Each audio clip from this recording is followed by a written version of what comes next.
Kumusta po kayo? Na-miss niyo po ba yung maganda kong ngiti at yung mga kakulitan namin sa pag-a-upload ng mga video araw-araw? Medyo nag-busy nga po kami kaya hindi kami nakakapag-upload. At yun nga po, kasama ng paggala namin ay siguradong inaabangan niyo po ang mga kaganapan doon. Pero bago ang lahat, ipakita ko po muna sa inyo yung pagpunta namin sa Value Village na malapit dito sa amin na bagong bukas. Kaya nga po yan, dumaan muna kami at nagtingin-tingin ng mga pwede kong mabiling laruan.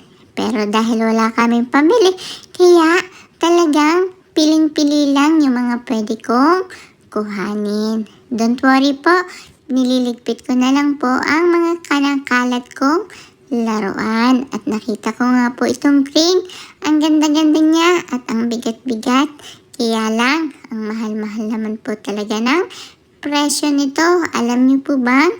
$30 din ito. At ito nga po, nung nakita ko na si Elsa at Anna dito, ay hindi na ako nagdalawang isip kung anong laruan ang pipiliin ko.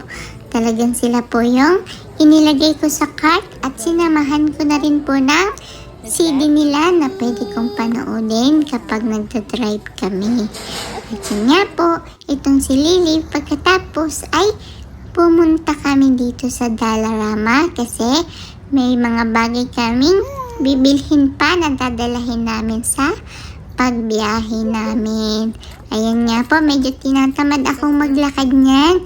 Kaya sabi ko kay Daddy ay kargahin niya po ako. At dito si Daddy ay dead ma pa sa akin kasi ayaw niya akong buhatin. Pero pagdating sa loob ay wala. Naglakad-lakad na rin po ako kasi gusto kong bumili ng mga gusto kong bilhin.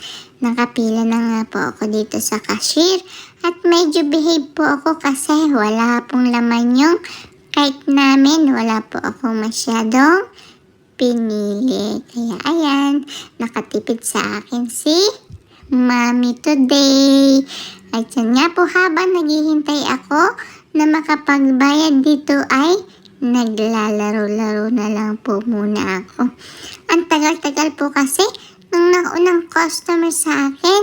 Kaya parang naiinip ako magbayad na doon. At syempre, ito yung reward naming dalawa ni Lily, ang lollipop.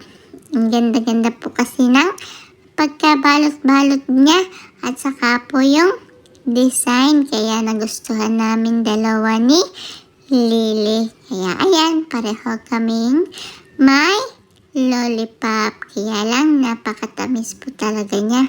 Kaya sobrang nag-enjoy kami. Pero hindi namin naubos kasi sobrang tamis-tamis po. Ayun lang po. At yan nga po, dumaan na kami dito at sa Tommy Guns para sunduin namin si Kuya. Nagpagupit po kasi siya para looking handsome na siya. Tingnan niyo naman po yung kuya ko. Ang pogi-pogi niya po sa kanyang new hair style. Yun lang po ang kwento ko sa inyo today. Bye-bye po. Mag-iingat po lagi.